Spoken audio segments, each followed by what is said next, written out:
Good morning students. So మనం last క్లాస్లో second chapter ఏంటి సార్, కిరణ దృశ్య శాస్త్రం అండ్ దృక్ సాధనాల గురించి నేర్చుకున్నాం.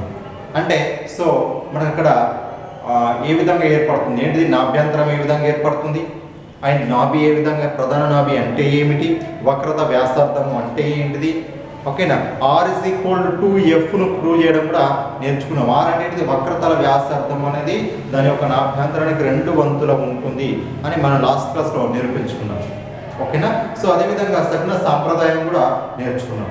సో ఈరోజు కూడా మళ్ళీ సో సగ్న సాంప్రదాయం అంటే ఏంటిది, దర్పణం యొక్క సూత్రాన్ని రాబట్ట నేర్చుకున్నాం ఆల్రెడీ. సో 10th క్లాస్లో మనకి దర్పణం యొక్క సూత్రాన్ని రాబట్ట ఉంటుంది. 1/f is equal so 1/v plus 1/uని రాబట్ట ఉంటుంది. సో ఫస్ట్ ఆఫ్ ఆల్ మనం ఇక్కడ చూసినట్టయితే కార్టీసియన్ సగ్న సాంప్రదాయ పద్ధతి చూసినట్టయితే సో ఫస్ట్ ఎట్లా ఉంటుంది సార్ అంటే, ఇక్కడ ఒక మిర్రర్ తీసుకుందాం అనుకుందాం, ఓకేనా. మిర్రర్ తీసుకున్నట్లయితే సో ఇది ఏంటి సార్ అంటే ప్రిన్సిపల్ యాక్సిస్, ప్రధాన అక్షం అని తీసుకున్నాం, ఓకేనా.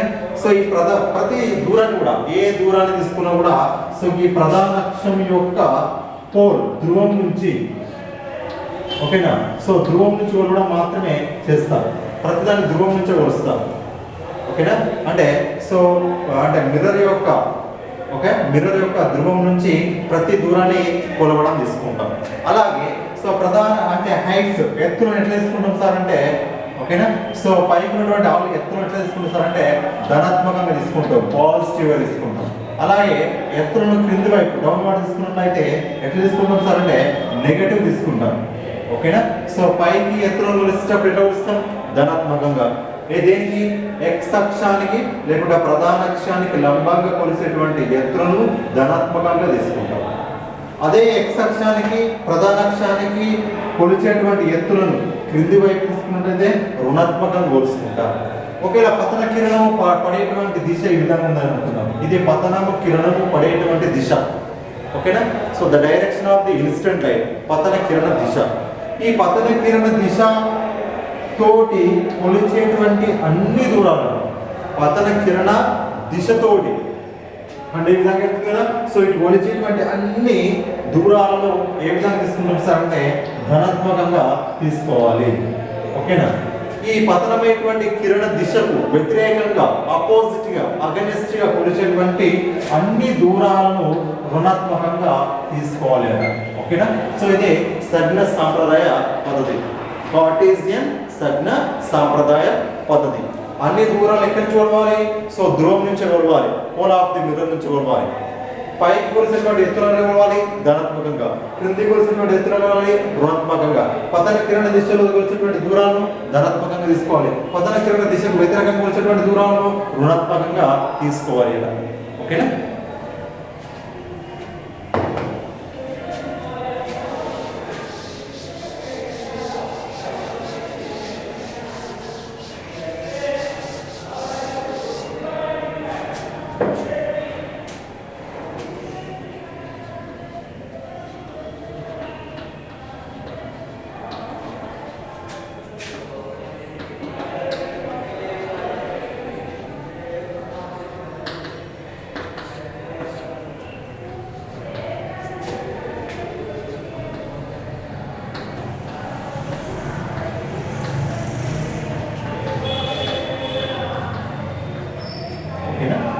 సో ఇప్పుడు మన దర్పణం యొక్క సూత్రం, మిర్రర్ ఈక్వేషన్ ను రాబట్టాం. So 1/f is equal 1/v plus 1/uని రాబట్టాం. సో 1/f, f అంటే ఏంటి సార్, నాభ్యంతరం, v అంటే ఏంటి, ప్రతిబింబ దూరం, u అంటే ఏంటి, వస్తువు యొక్క దూరం, ఓకేనా. సో ఇప్పుడు దర్పణం యొక్క సూత్రాన్ని, ఈక్వేషన్ ను రాబడుతున్నాం, ఓకే. సో మనం దాని కొరకు ఒక రే డయాగ్రామ్ గీస్తున్నాం.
యొక్క సూత్రాన్ని మిర్రర్ ఈక్వేషన్ రాబట్టడానికి ఇక్కడ మనం డయాగ్రామ్ను రేఖ డయాగ్రామ్ను చూస్తున్నట్లయితే ఇక్కడ తీసుకుని ఏంటంటే సో దర్పణానికి పుటాకార దర్పణానికి అవతల వైపు ఏబి అనేటువంటి ఒక వస్తువుని తీసుకుంటున్నాను. ఆబ్జెక్ట్ తీసుకుంటున్నాను. ఏబి అనేది ఏంటిది? ఆబ్జెక్ట్, వస్తువు. ఓకేనా? సో ఈ ఆబ్జెక్ట్ వస్తువు నుండి ఓకే సో ఏబి అనేటువంటి రేఖ ఏడి అనేటువంటి రేఖ డి అనేటువంటి బిందువు పైన పతనం జరిగి దేని కూడా అవుతుంది? నాభ్యంతరం కూడా వెళ్తుంది. ఓకే, నాభ్యంతరం కూడా ప్రసరిస్తుంది.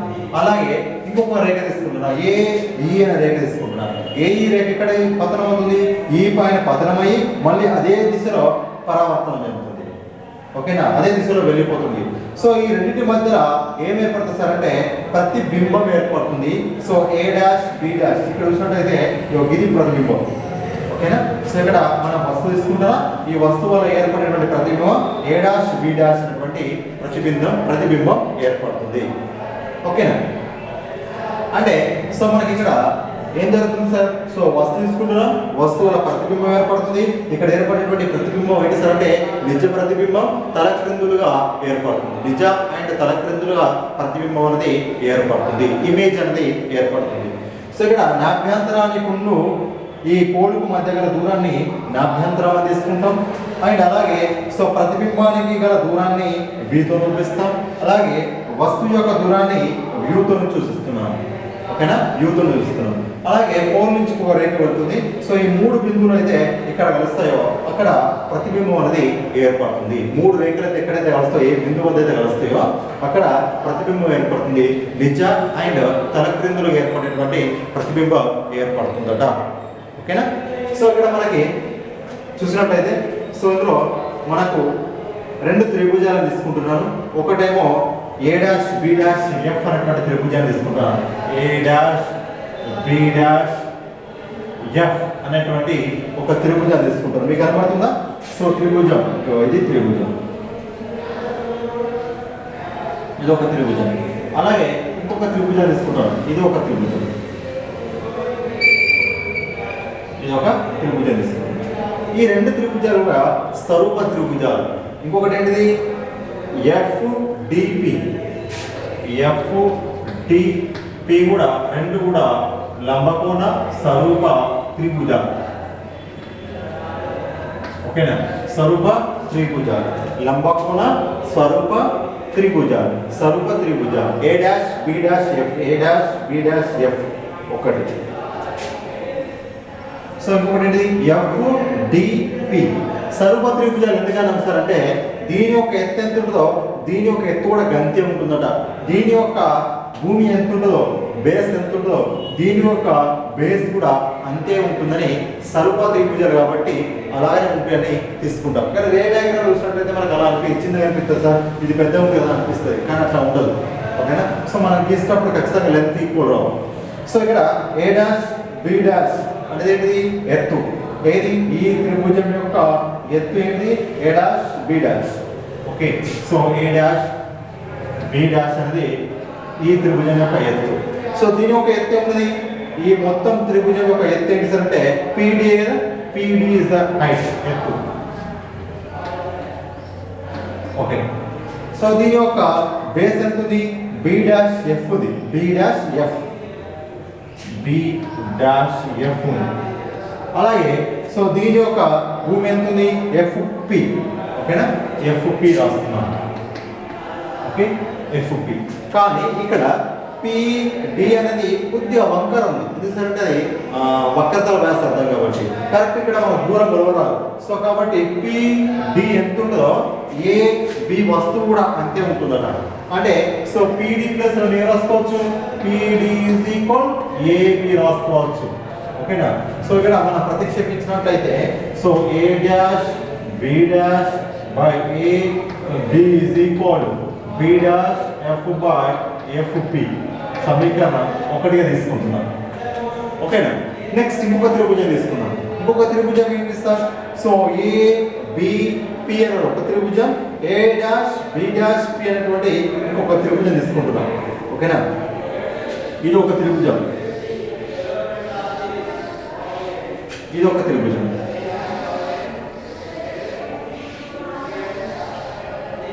ఓకేనా. సో ఇక్కడ ఏ డాష్ బి డాష్ పి అని ఒక త్రిభుజం, ఏ డాష్ బి డాష్ పి అని ఒక త్రిభుజం, అలాగే ఏ బి పి అని ఒక త్రిభుజం, ఏ బి పి, ఈ రెండు కూడా స్వరూప త్రిభుజాలు, స్వరూప త్రిభుజాలు, లంబకోణ స్వరూప త్రిభుజాలు. కాబట్టి సో దీని యొక్క ఎత్తు ఎంతుందో దీని కూడా ఎత్తు అంతే ఉంటుంది, దీని యొక్క బేస్ ఆధారం ఎంతుందో దీని యొక్క ఆధారం కూడా అంతే ఉంటుంది అనుకోవాలి. అప్పుడు A dash B by A dash B dash by దీని యొక్క ఎత్తు ఎంతుంది AB, AB is equal, so దీని యొక్క బేస్ ఎంత ఉంది బి డాష్ పి బై దీని యొక్క బేస్ ఎంత ఉంది, దీని యొక్క ఆధారం ఎంత ఉంది బిపి, సో బిపి రాస్తున్నాను, సమీకరణ 2 వస్తున్నాను. ఓకేనా. ఇక్కడ ఒకటో సమీకరణ రెండో సమీకరణాన్ని పోల్చుతున్నాను, comparing equation 1 and 2 we get. Okay. ఈ రెండు సమీకరణాలు చూసినట్లయితే A dash B dash by AB is equal B dash F by FP ఒకటి ఉంది, A dash B dash by AB is equal B dash P by BP ఉంది. అంటే ఇక్కడ మనకు లెఫ్ట్ సైడ్ చూసినట్లయితే ఎడమ వైపు చూసినట్లయితే రెండు సమానంగా ఉన్నాయి, ఈ రెండు సమానంగా ఉన్నాయి కాబట్టి కుడివైపు కూడా సమానంగా ఉన్నట్టే కదా. సో కుడివైపు ఉన్నటువంటి సమీకరణాలు ఈక్వల్గా రాస్తున్నాం. ఓకేనా. ఏమొస్తాయి అప్పుడు, so B dash F by F P is equal B dash P by BP రాస్తున్నాను. ఓకేనా. సో సమీకరణం ఏంటిది 3 రాస్తున్నాను. ఓకేనా. సో ఇక్కడ బి డాష్ ఎఫ్ అంటే ఎక్కడ ఉంది బి డాష్ ఎఫ్, ఈ బి డాష్ ఎఫ్ దూరం కావాలి, ఈ దూరం కావాలి అంటే మొత్తంలోకి ఇది తీసేస్తున్నాను. ఓకేనా. సో ఈ దూరం కావాలి, ఈ దూరం కావాలి అంటే మొత్తంలోకి ఈ దూరాన్ని తీసేసినట్లయితే ఇది వస్తుంది. ఓకేనా. సో అక్కడ మనకు B dash F is equal B dash F by F P is equal B dash P by BP రాసుకుంటాం కదా. సో దీని ఈజ్ ఈక్వల్ రాస్తున్నా B dash F is equal రాసుకోవచ్చు నేను, B dash F is equal B dash P minus F P, B dash P minus F P by F P.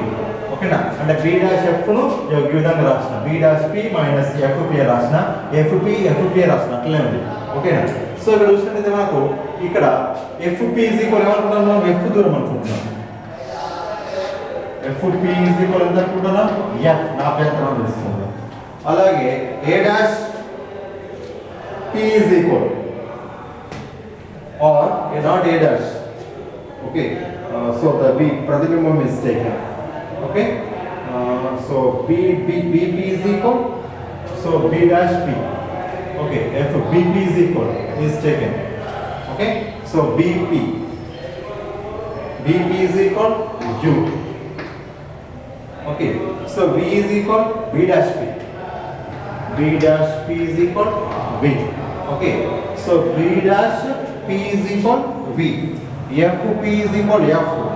BP is equal U. Okay, got it. BP is equal U. B dash P is equal V. F dash FP is equal F. అక్కడ రాశాను. ఓకేనా. So సజ్ఞ సాంప్రదాయ Cartesian సజ్ఞ సాంప్రదాయ పద్ధతిని అనుసరించి. ఓకేనా. So వీటిని తీసుకొచ్చి సమీకరణంలో సబ్స్టిట్యూట్ చేసినట్లయితే B dash P అనేది B dash P అంటే B, BP అంటే U is equal B dash P V minus FP అంటే FP is equal F by FP అంటే F రాసుకుంటున్నాను. ఓకేనా. అంటే V by U is equal V minus F by F రాసుకుంటున్నాను. అంటే V by U is equal, so V by U F, so minus F by F రాసుకుంటే అవుతుంది 1 cancel అయిపోతుంది. ఓకేనా. అంటే V by F is equal, okay, so V by F is equal ఎక్కడ రాసుకోవచ్చు V by U plus 1 రాసుకోవచ్చు కదా. ఈ V నాట్ సైడ్ తీసుకుపోయి అనుకుందాం, భాగిస్తే VB క్యాన్సిల్ అవుతుంది, ఇది 1 by V అవుతుంది. అంటే 1/f ఏమొచ్చిన సమీకరణం 1/v ప్లస్ 1/u రావడం జరిగింది. అంటే సో దీన్ని దర్పణం యొక్క సమీకరణం అని పిలుస్తాం. 1/f 1/v plus 1/u. u అంటే ప్రతిబింబ దూరం, సారీ u అంటే వస్తువు యొక్క దూరం, v అంటే ప్రతిబింబ దూరం, f అంటే ఏంటి సార్ అంటే నాభ్యంతరం. ఓకేనా? So 1/f 1/v plus 1/u గా తీసుకున్నాం. ఓకే,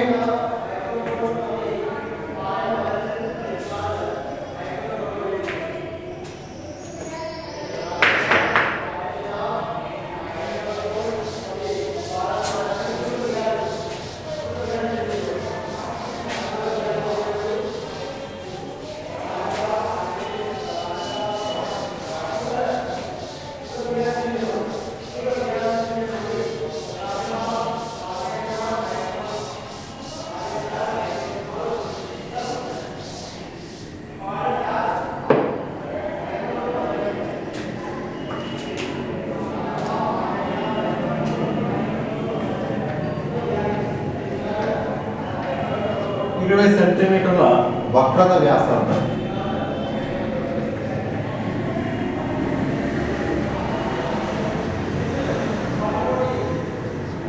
వక్రత వ్యాసార్థం ఉన్న ఒక పుటాకార దర్పణం నుంచి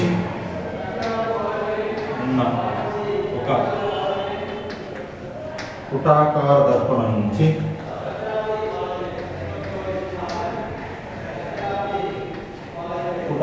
దర్పణం నుంచి 15 సెంటీమీటర్ల దూరంలో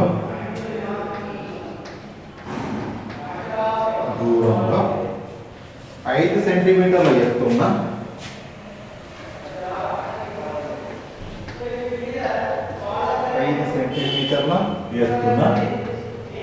ఒక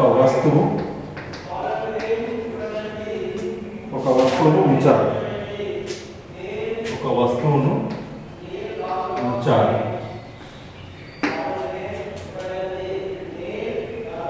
ప్రతిబింబ పరిమాణం కనుక్కోండి. ప్రతిబింబ పరిమాణం కనుక్కోండి. ఓకే, అయితే మనకి 20 సెంటీమీటర్ల వక్రత వ్యాసార్థం ఉన్న పుటాకార దర్పణం నుంచి 15 సెంటీమీటర్ల దూరంలో ఉన్న 5 సెంటీమీటర్ల ఎత్తున ఒక వస్తువును ఉంచారు. ప్రతిబింబం యొక్క పరిమాణం అనుకోండి. సో వస్తువును ఉంచారు. వస్తువును ఎంత ఎత్తులో ఉంచారు అంటే h ఎంత 5 సెంటీమీటర్ల ఎత్తులో ఉంచారు. 20 సెంటీమీటర్లు అనేది వక్రత వ్యాసార్థం. r 20 centimetres. అలాగే పుటాకార దర్పణం నుంచి 15 సెంటీమీటర్ల దూరంలో 5 సెంటీమీటర్ల ఎత్తున ఒక వస్తువు ఉంచినాం కదా, అంటే వస్తువు యొక్క దూరం దేనితో చూపిస్తాం? యూతో చూపిస్తాం. ఎన్ని సెంటీమీటర్లు? 15 సెంటీమీటర్ల దూరంలో ఉంచినాం. ఓకేనా? సో 15 సెంటీమీటర్ల దూరంలో ఉంచినాం. ఇక్కడ ఏం కనుక్కోవాలి? ప్రతిబింబ పరిమాణం కనుక్కోవాలి. అంటే ఇది h1 అనుకున్నాం, h2 అనుకోవాలి. ఇది వస్తువు యొక్క ఎత్తు అనుకున్నట్టయితే ఓకేనా, ఇది ప్రతిబింబం యొక్క ఎత్తు పరిమాణం. సో కనుక్కోవాలి. ఓకేనా? సో దానికంటే ముందు మనకు ఏం తెలుస్తారంటే r 2f అనే ఫార్ములా తెలుసు. r 2f మనం నిన్న అనుకున్నాం లాస్ట్ క్లాస్లో. f రాసుకోవచ్చు, r/2 రాసుకోవచ్చు కదా. r అంటే -20 సెంటీమీటర్స్ బై 10. సో -10 సెంటీమీటర్ నా అభ్యంతరం వచ్చింది. ఓకేనా? సో దర్పణం యొక్క సూత్రం నుండి so 1/f 1/v plus 1/u. So 1/v 1/f minus 1/u. So 1/v 1/f. 1/f అంటే ఎంత ఉంది? -10 minus of 1/u. 1/u ఎంత ఉంది? -15. ఓకేనా? So -1/15. So -1/10 plus 1/15. So 5/150. 5 1s 5 3s. So -1/30. So 1/v is equal -30 centimetre. ఓకేనా? అంటే ప్రతిబింబ దూరం ఎంత వచ్చింది? -30 సెంటీమీటర్స్ వచ్చింది. ఇప్పుడు వస్తువు యొక్క పరిమాణం అనుకోవాలి. దాన్ని ఆవర్ధనం అని పిలుస్తాం. ఆవర్ధనం మ్యాగ్నిఫికెన్సీ అంటే ఇంగ్లీష్లో m తో పిలుస్తాం. So v/u is equal h2/h1 h1 or h2 by h1. Okay v by u, v ఎంత వచ్చింది -30 వచ్చింది, u ఎంత వచ్చింది -15. Okay h2 by h1, h2 is equal h1 is equal so 5, so 15 2 ja, h2 is equal 5 2 ja 10 centimeters. Okay అంటే మనకి ఇక్కడ ప్రతిబింబం యొక్క పరిమాణం ఆ ప్రతిబింబం యొక్క ఎత్తు ఎంత వచ్చింది h2 is equal 10 centimeters వచ్చింది రావడం జరిగింది. అంటే ఫస్ట్ ఏం అనుకుంటున్నాం h1 ఇచ్చిండు, అలాగే r ఇచ్చిండు, u ఇచ్చిండు, h2 అంటే ప్రతిబింబం యొక్క పరిమాణం ఎంత. ఓకే సో మనకు r is equal to f formula తెలుసు కాబట్టి మిన్న ఏంటి సార్ అంటే వక్రతల వ్యాసార్థం అనేది దాని యొక్క నాభ్యంతరానికి 2 వంతులు ఉంటుంది. సో f is equal అయితే r/2 f వచ్చింది. ఏమో దర్పణం సూత్రం 1/f is equal 1/v plus 1/u. So దీని నుంచి v ని రాబట్టాం. అలాగే ఆవర్తనం యొక్క ఫార్ములా విన్నారు. ఆవర్తనం అంటే ఏంటి సార్ అంటే మ్యాగ్నిఫికెన్స్ చిన్నదాన్ని పెద్ద చేసి పెట్టడమే ఆవర్తనం అంటారు. లేకుంటే సో ప్రతిబింబ పరిమాణం బై వస్తువు యొక్క పరిమాణం, ప్రతిబింబం యొక్క ఎత్తు బై వస్తువు యొక్క ఎత్తునే ఆవర్తనంగా తీసుకుంటారు. సో ఆవర్తనం m is equal v by u is equal h2 by h1. So that is equal h2 is equal అంటే సో ప్రతిబింబం యొక్క పరిమాణం మనకు ఎంత వచ్చింది 10 centimeters రావడం జరిగింది. ఓకేనా? Okay right. So today class is over. So the next class we discuss about next topic. So what is the that is called as the total internal reflection. Okay, total internal reflection అంటే సంపూర్ణాంతర పరావర్తనం అంటే ఏంటిది, ఓకేనా, సందిగ్ధ కోణం అంటే ఏంటిదో మనం next క్లాస్లో నేర్చుకుందాం. ఓకేనా? So thank you students.